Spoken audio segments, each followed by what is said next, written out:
Muy buen día. Mi nombre es Jorge Corona.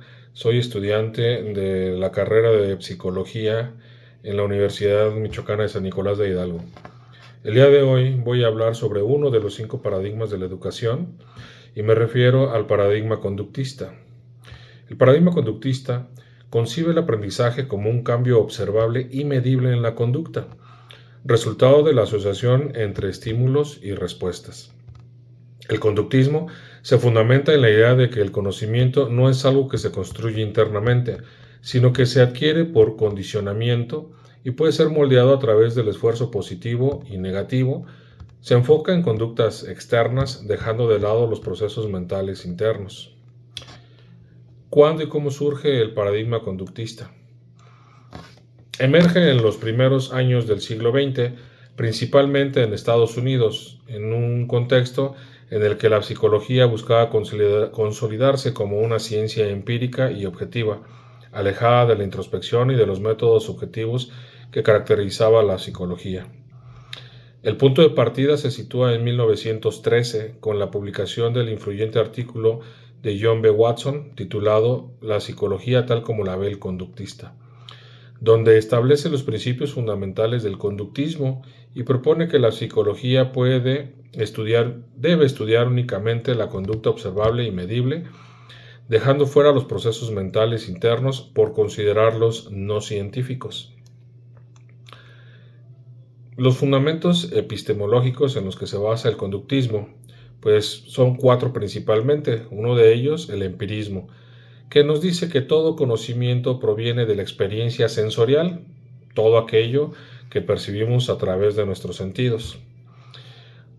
Otro de los fundamentos es la objetividad científica, que propone que solo lo observable y medible es válido. También tenemos el determinismo, que se basa en que toda conducta tiene una causa específica, o sea, que todo estímulo tiene una respuesta. Son 4 los representantes más destacados de este paradigma. Uno de ellos es John B. Watson, quien es el fundador del conductismo, quien propuso estudiar la conducta observable. Después tenemos a Ivan Pavlov, quien descubrió el condicionamiento clásico, que es respuestas condicionadas ante un estímulo. Tenemos también a Edward Thorndike, que propuso la ley del efecto, que son las respuestas seguidas de consecuencias agradables y que se van fortaleciendo. Tenemos a Skinner, quien desarrolló el condicionamiento operante, basado en refuerzos y castigos para moldear la conducta. Pasemos ahora a hablar sobre los supuestos teóricos que sustentan el paradigma, que estamos hablando propiamente de 5 ideas principales en las que se basa el conductismo. Una de estas ideas es el aprendizaje, que es una respuesta a estímulos del ambiente. O sea, el aprendizaje se va logrando en consecuencia de la respuesta de los estímulos que vamos obteniendo de manera sensorial. Una de las siguientes ideas es que se puede controlar y predecir el comportamiento mediante la manipulación de estímulos y consecuencias. También se basa en el pensamiento de que la mente es una caja negra que no necesita ser considerada para entender el aprendizaje. Después tenemos la idea de que el refuerzo positivo aumenta la probabilidad de repetir una conducta. Y por último, que el castigo disminuye la probabilidad de que una conducta se repita. A continuación, mencionaré de qué manera el paradigma conductista se aplica al contexto educativo, o se ha estado aplicado en el contexto educativo.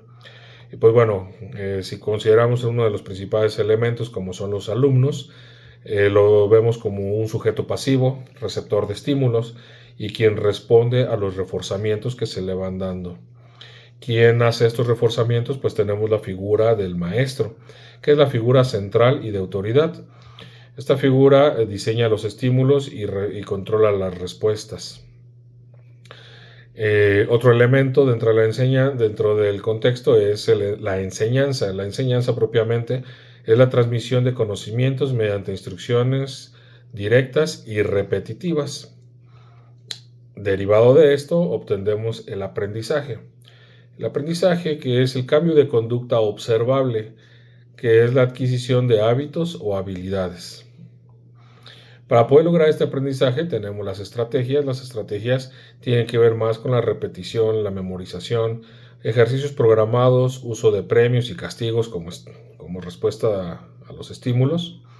Y por último, la evaluación, que son las pruebas objetivas mediante exámenes, ejercicios, etc., para medir conductas aprendidas.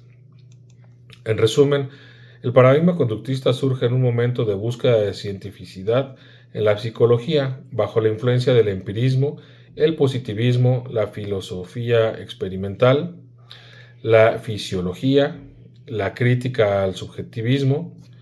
Su desarrollo representa un giro hacia una psicología experimental, objetiva y centrada en la conducta, que influirá de manera decisiva en los sistemas educativos tradicionales del siglo XX, especialmente en países como el nuestro, México. A continuación, verán un fragmento de un video en donde tenemos una maestra que está utilizando este método, vamos a decirle un método tradicional, conductista, para llevar a cabo una clase de filosofía. ¿Con qué lo relaciona? ¿A qué le podemos llamar arte?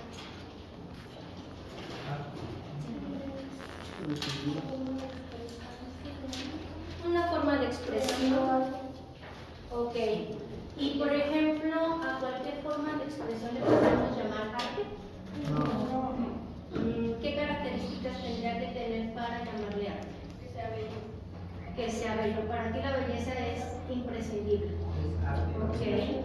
¿Qué otra característica le pondrían al arte aparte de la belleza? Que es único, ok. Vamos a ver que hay personas precisamente que criticaron el concepto de belleza relacionado con el arte, pero ahorita lo vamos a ver. Ahora, pregunta difícil. Usualmente podemos identificar aquello que consideramos bello. Si por ejemplo ahorita les pongo yo una imagen de personas o de cosas, es fácil decir, esta la considero bella o esta no. Pero el problema viene cuando tratamos de definir lo bello. A ver, ¿qué sería para ustedes la belleza? Es como algo atractivo de la vista. Algo que es atractivo.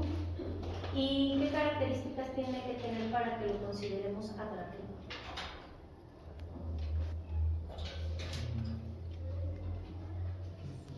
Es diferente, ¿no? Porque muchos lo podemos decir de diferentes maneras.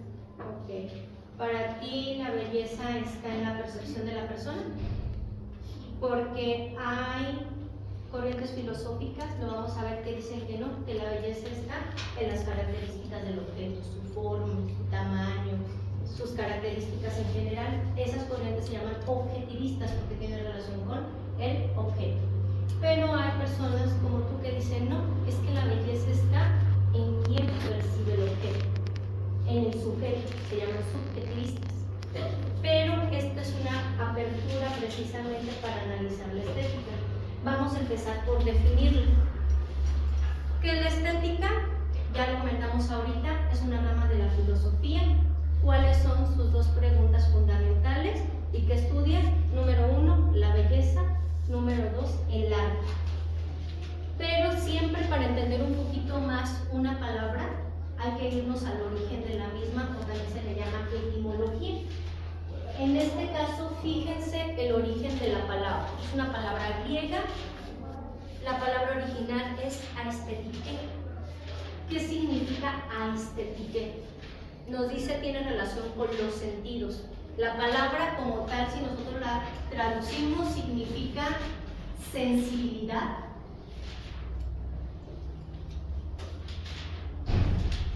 significa sensación también,